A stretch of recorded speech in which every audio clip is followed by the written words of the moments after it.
我看到很多全职妈妈，她其实打从心底没有在认同自己的价值。我好像很少听到有人会给全职妈妈月薪的，真的没有，就变成是给家用，你给我的来贴补家里的薪水是我努力从外面赚来的，我怎么会去拿买菜钱或是水电费，拿来买礼物给自己啊？然后老公就会说啊，我不是给你钱了吗？啊，好辛苦，真的好难过。我们要支持一些剧，去拍一些很血腥的、很写实，真的要写实的，真的是要纪录片的，你才能知道什么叫全职妈妈。鬼故事，对，鬼故事。嗨，大家今天过得好吗？欢迎到理科太太。你今天要跟燕婷来谈一下，开始是吗？开始了，开始了。对，我们就是这么的唐突。听课已经来到了一个不知道接下来还会不会继续回去学校。我儿子今天第一天回去上学，我不是说恭喜你，今天的笑容跟气色超好。我也这样觉得。经过2个礼拜的搏斗之后，我快要断气了。我今天的粉盖的特厚，因为有特匹配。哦，你小孩还在家是不是？还在家，已经连续3个礼拜，而且那种感觉是，你知道是不是凹下去了？是的，是的，我瘦了。你知道那种是有种云霄飞车，哇，好开心上课，然后突然隔天就说停课，而且是那种送去学校早上第一天可以上课，第2天上课，第3天呢正中午接到老师说有人确诊要接回去。好沉重啊！那种感觉好可怕。那种不是说我小孩可能确诊是要停课了。我那时候收到通知说，接下来1个礼拜线上教学，我整个背都整个突然瞬间湿掉。我想说，背脊发凉，接下来的工作要怎么办？对，妈妈都知道自己小孩的个性，对，那我的小孩是属于只听我的，还有老师的，老师有魔法，对，老师可以说你现在去午睡，他就躺下来。对耶，我很想问老师说是用哪个牌子的棍子，我也去买一个。但我觉得可能是学校，然后有同侪压力，他可以做，为什么你做不到？他躺着了，所以我也要一起躺着，竞争心。对，就像我家那一只是以前他在还没有上托婴1岁，因为我自己顾到1岁，然后才送去托婴，所以他在1岁之前，他只喝奶，他不吃任何饭。他到学校就跟老师说，他真的不怎么吃饭啊，可能这个就要比较费心一点。然后老师每天跟我说的是，他吃超多，就是第1名的饭量。人家吃1碗，他就要吃到3碗啊，3碗。对，可能老师要帮家长再开一个课。我跟我儿子吃饭到现在还是在拼命。从以前可能2岁的时候，他吃1餐饭2.5个小时，超久2.5个小时，饭都已经酸掉了，他还在吃。要送他去幼稚园的时候，我就有特别想说，怎么办？他吃饭时间好像很短，是怎么半个小时之类的。那我儿子要怎么办？没想到老师就云淡风轻的说，他还可以吃2碗，然后自己吃，就是他们在学校是一个样子，然后在家里又是吃定你。对，因为像学校老师就有跟我说，我就说他是不是很常发脾气啊，很傲娇会哭啊？他说没有，我家那只是脾气最好的，他们从来没有看过他生气，从来没看过他哭过。我们现在怎么突然变成妈妈在闲聊？开始在炫耀自身的孩子，让我们再多厉害这样子。学校偷偷换了一个小孩，对，好奇妙，学校老师怎么办到？但是可能真的是同才，所以我们真的是很需要把小孩送去学校。可能我们要一起生第2胎了。我是很想要第2胎了，但我觉得我好像快要撑过那个苦了，你知道，小孩开始懂得人类的文明了。你可以沟通了，然后开始快要可以独立起来了。我又要再回去那个轮回。我就会有点怕怕。对，我懂。又不是说生了就放在那边了。对，我觉得是后面那个投入的心累的程度，因为你越在乎的东西，你就会越害怕。我现在要是对他发这个脾气，以后会不会对他造成什么创伤？然后就会想很多。婆婆妈妈都会一直寄来，然后说你千万不可以做这件事，你要怎么教啊，不同的教育方式。对，因为妈妈学派真的太多了。对，然后再加上可能是公众人物，我觉得深刻的感受到，像我是一个很能放手让他玩的人。当他对于洁癖这件事情有特别的执着的时候，他没办法接受颜料在身上，所以我为了让他克服这件事情，所以我就把所有倒颜料在他身上。我真的这样做完。然后我拿画笔整个涂他的身上，让他去克服这件事情，所以他现在很热爱画画这件事，所以他都把老师的颜料往自己身上泼。但是相对的，我 po 在网络上的时候，很多妈妈没办法接受这件事情，她觉得这样很脏啊，然后妈妈已经够累了，为什么还要这样做啦？然后衣服这样报销很浪费啊，等等的。但是我是觉得还好，衣服洗过就可以重穿啦。我有特别送他去上过几次，有那种画画课，是那个颜料啊，这样去丢那个画。水彩彩水球，然后他超级喜欢这种野兽派的方式，对，就是很国外派，对对对。但是相对的，很多可能比较亚洲妈妈就会比较难接受这件事，他们觉得会很脏。我觉得就是因为自从这件事情，我大概可以了解是，比如说像我有时候会说我是一个很大胆的妈妈，我心脏很大颗，但其实真正面对这件事情的时候，你会丢回来。我觉得育儿很难的是这件事情，就是我们会一直不断的在矛盾当中。然后其实我们今天要聊的主题真的不是这个。对，我们当妈妈之后，你会好像人生重点全部都是在小孩身上。我们今天要聊的是妈妈要怎么样照顾自己。当妈妈之前，我其实很不理解为什么很多妈妈要说自己很累啊，为什么你明明这样就好了，你为什么要这样子？那有些麻烦是不是你自己找的？可是真的当了妈妈之后，那些烦恼真的是会注入在你头脑里的。从此你的人生开始有完全没有办法放下的人，就是你的孩子。可能只是一点小伤，但是我就会很 care 他可能外观啊，他的修护啊等等的，我就会很 care。我觉得世界上最惨的职业就是全职妈妈。我真的觉得也是，生完的那2个月是全职妈妈，但是生完之后我就觉得工作真的实在太需要了，所以我就不算到全职，但是他就变成跟着我一起到处工作。就是我听说的全职妈妈都是，有些是原本有工作，然后因为小孩，不管是婆家要求还是自己觉得，就是好像有责任义务，就是要把小孩可能带到幼稚园之后才能开始做自己的事情，很要求自己的。通常这个过程其实到小学是6年，人生能有几个6年？然后在这6年，那个心中的那个打架，我看了我都觉得怎么这么惨。我自己身边有一个例子，我朋友从小到大的朋友，以前不是会写那个志愿表吗？永远他的梦想都写妈妈、家庭主妇。他永远都这样写。等到他真的当妈妈之后，他很早就早婚了，然后生了3个孩子，他超级后悔这件事情。他觉得他整个人生呢，没有其他想要事情去做，然后他怎么从小就把自己定位在这边，婆家甚至他自己的爸妈都会觉得你就是妈妈，你就是这样的人。他当初到底是听了什么谣言会想要当妈妈？我觉得很多时候可能偶像剧等等吧，可能全职妈妈并没有拍到真的很写实很全面，所以他看到那个的时候，甚至是看以前的文言小说49元，他看了就觉得哇，好喜欢这件事情。我们要支持一些剧去拍一些很血腥的、很写实，真的要写实的，真的是要纪录片的，你才能知道什么叫全职妈妈。鬼故事，对，鬼故事。你工作一大早要起来，因为小孩是不会管你昨天很晚睡的，没错，他就是要起来就起来弄小孩，大家就觉得你又没有工作，大家都会直接忽略全职妈妈本身就是一份工作了。对，他觉得你又没有工作，那你就应该要顺便做这些事情。我身边的朋友洗衣服、煮饭、带小孩，这字听起来都很短，但是就是他整天都在做的事情一整天真的24小时。你洗衣服没办法专心洗，你煮饭没办法专心煮，除非你的小孩在睡觉，不然他就会一直妈咪，你看这个，或者是他真的遇到真的是很乖的孩子，可以自己的，没有这种东西，但真的很难。没有，我看到很多全职妈妈，她其实打从心底没有在认同自己的价值。对。大家只会觉得你做的是一些很平常的事情，它根本就没有价值。大家不会想到它的价值就是让其他人可以没有顾忌的在外面很安心的工作，对，就很安心，无后顾之忧。回到家又是干干净净，完全一样啊，小孩安安静静的睡觉，对，洗澡这样子。然后大家看到的就是后面这个平静的一下子，然后没有看到前面有多杂。对，我好像很少听到有人会给全职妈妈月薪的，真的没有，就变成是给家用，同样都是钱，可是你今天拿到了家用跟薪水，那个感觉是完全不一样。那家用好像是你给我的来贴补家里的，薪水是我努力从外面赚来的。其实那个家用说真的，像我那个朋友就曾经跟我说，她其实就是像她老公娶了一个女佣，她给她家用，但那个家用不是给我的，是要买菜用的。对，如果是薪水的话，我还会觉得我从外面赚来的钱，我可以帮自己买一个礼物还是什么东西的。对。可是你从家用就变成，我怎么会去拿买菜钱或是水电费，拿来买礼物给自己？对啊，然后老公就会说啊，我不是给你钱了吗？好辛苦，真的好难过。我觉得如果全职妈妈能够当到有成就感，也是我真的是五体投地我就是很佩服。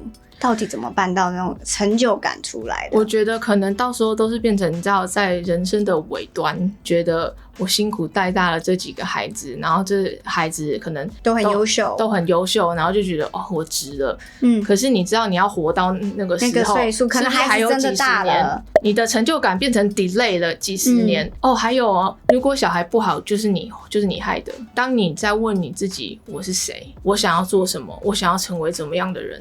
我现在做的事情是我想要的吗？当然，如果这件事情是你想要的话，那实在是义无反顾。就是你会做起来就觉得，反正我现在就在做我想要做的事情，这没什么。怕的是中间这个矛盾，自己是没有办法化解的，就会觉得很痛苦。可是另外一条路，像我们也没有说轻松到哪里去。我出去工作，人家就说：“你小孩呢？”真的会耶。你什么时候问爸爸说：“你小孩呢？”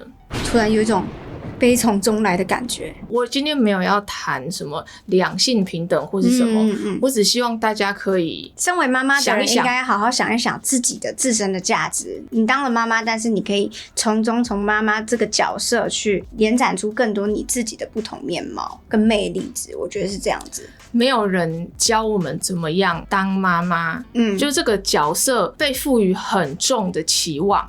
可是它并不是一个训练过程，你小孩生出来就是一个妈妈了，你理应要把它带好。可事实上绝对不是这样，当妈妈是一个很长的学习，甚至是每个阶段都是不同的学习课程。对，我其实有一段学习过程是关于职业妈妈的角色分配。我心中有一个很大的矛盾，就是我在工作的时候，我一直在想我小孩在干嘛，他现在好吗？我原先可能刚生完2-3个月，我是全职嘛，然后开始慢慢投入工作之后，其实我会有一点难以分开的感觉，因为我自己带了这么久，可能我只是出去工作2个小时，我就会很担心，如果我不在的话，小朋友会不会发生什么事，或者说很需要我啊，让老公觉得很累啊，觉得很后悔啊，其实很多想法都会一直存在在我的脑袋里面。所以妈妈首先她有很多关要过，不管你现在是全职家庭主妇，还是你现在是有工作的职业妇女，你要先知道自己想要什么，你现在有没有朝你的目标在走，然后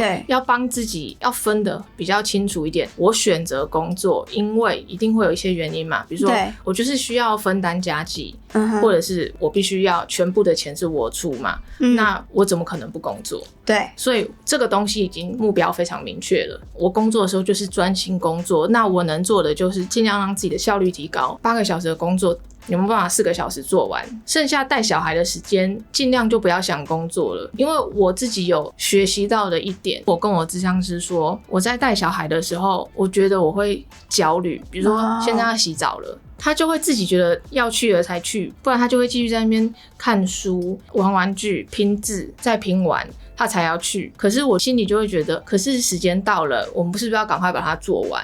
那咨商师其实他提示我的点，就是在带小孩的时候，你的当下那个优先顺序，就是当你把小孩移到你的最优先，其实那个焦虑感就会减低，因为我们后面没有其他事要做了。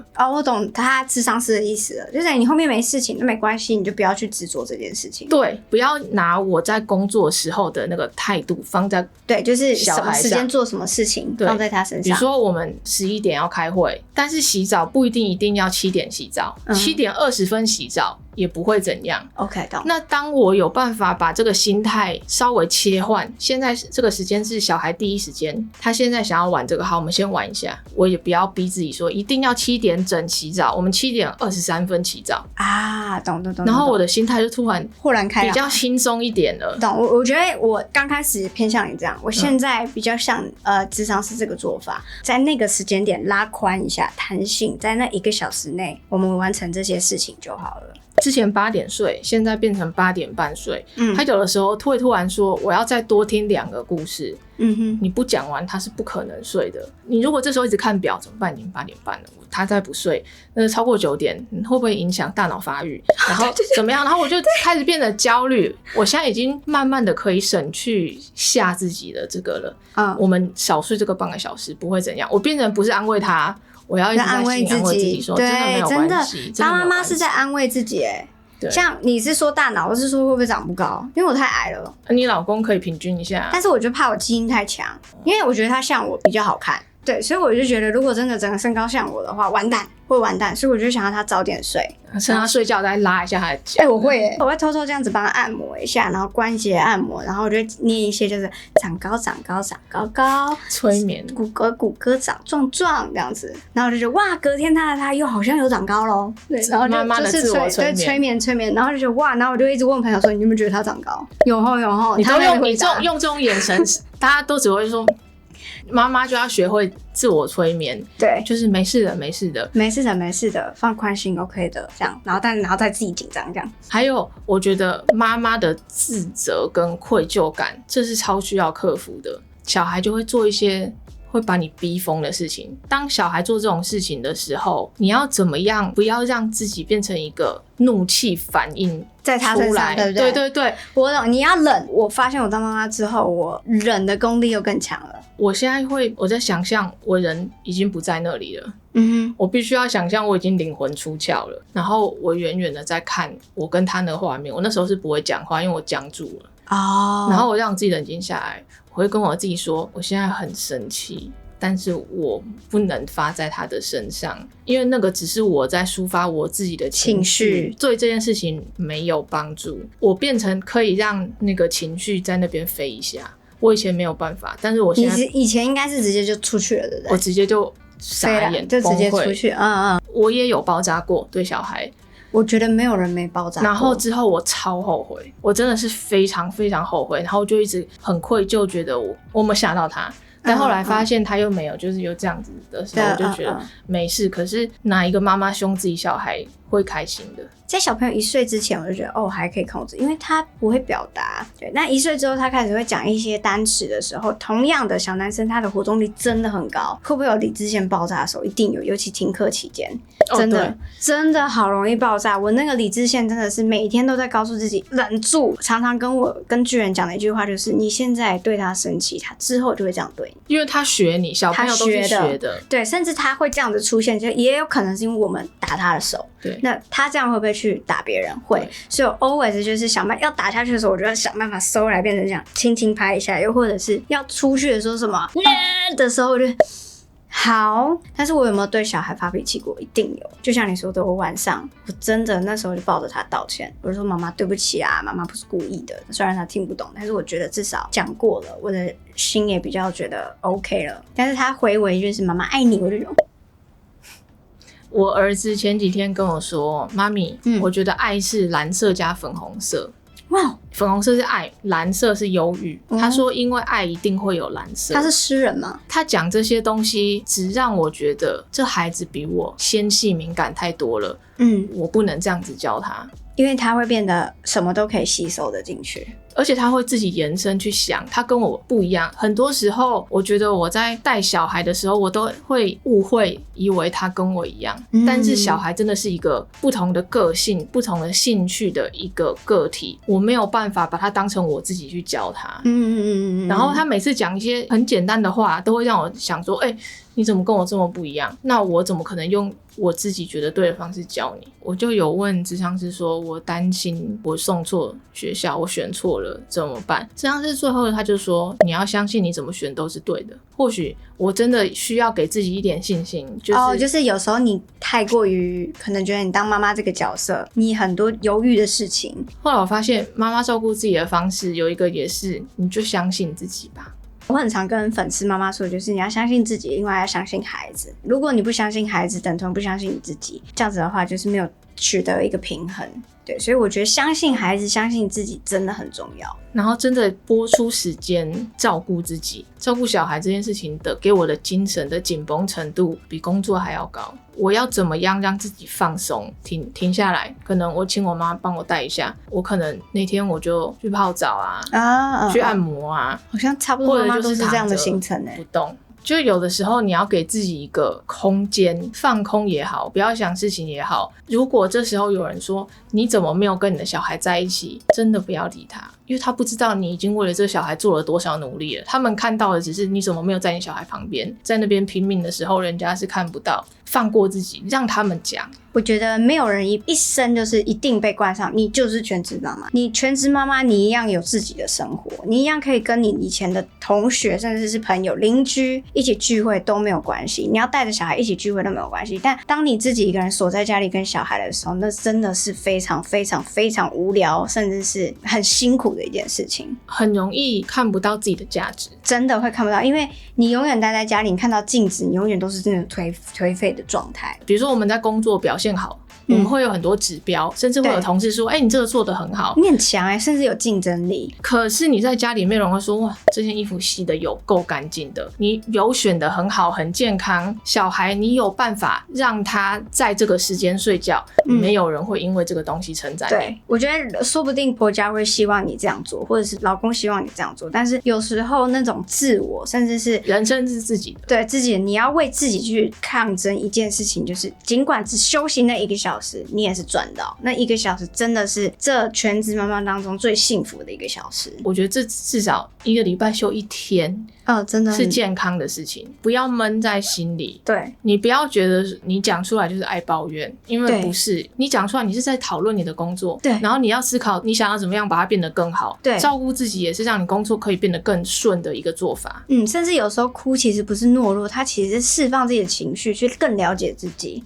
你才能有一个释放情绪的出口。常常有人说妈妈要忍住，要很坚强，不要哭，有时候哭是好的，你一哭完你的心情释放，那种压力会随之释放，你才会有更好的去照顾家庭的方式。那我这边必须补充，你要讲你自己的事情要选对人讲。对，有的时候有一些世代差异，上一代的人觉得我不就这样过来了吗？对，我都可以，为什么你不行？对啊，我们以前都这样带的啊，带大的啊。如果你身边有这样的人，那就不要跟他讲。你们的价值观跟观念根本不一样，你去只是吵架而已。很幸运的话，跟你的另外一半讲，对，然后一起想说，那怎么样可以空出这一天？有人就会觉得，我工作一整天了，为什么回家还要顾小孩？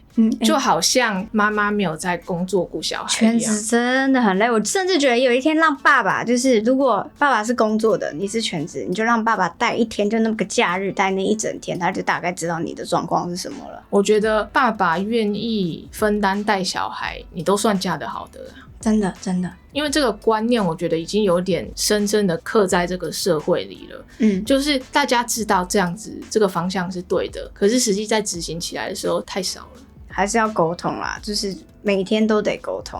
我们今天真的整集听起来很像在抱怨，对，但实际上我们就是在抱怨。但是有出发才是好事。对，你要讲出来，真的你要讲出来，你不讲出来 always 那个产后，你有产后忧郁吗？有，我也有，我超严重的。但你不讲，永远就是在那个忧郁期里面。我觉得要长出一块盾牌保护自己。你的小孩今天照顾的好不好，我一定会把这个东西当成我自己的责任嘛。对，没错。用我的方式，我有自信，我也用尽全力的想把这个小孩带好，就这样子就好了。别人讲什么事情，不要让他进到你心里。真的，我觉得妈妈要有一个坚持自己，不要被人家左右，甚至是你的家人、至亲朋友说你怎么这样带？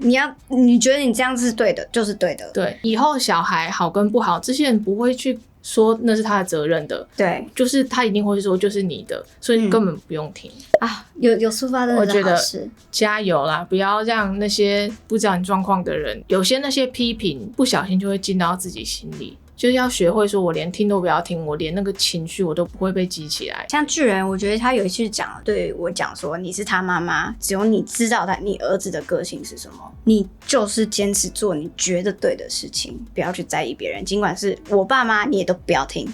因为他是你生出来的，那我就觉得好，那我就秉持这个坚持，我就是他妈妈，那我做我觉得对我儿子是对的事情就好。真的在这边就是想要跟各位妈妈说，真的辛苦了。那很多只有你们才知道的辛酸，找个朋友，找一间妈妈的群组，然后互相照顾吧。我觉得对，互相照顾。有时候讲出来，其实真的也不是为了真的一定要解决什么东西。而是你要知道，在世界的各个角落，很多像你这样子的人，你不孤单，你是互相支持的。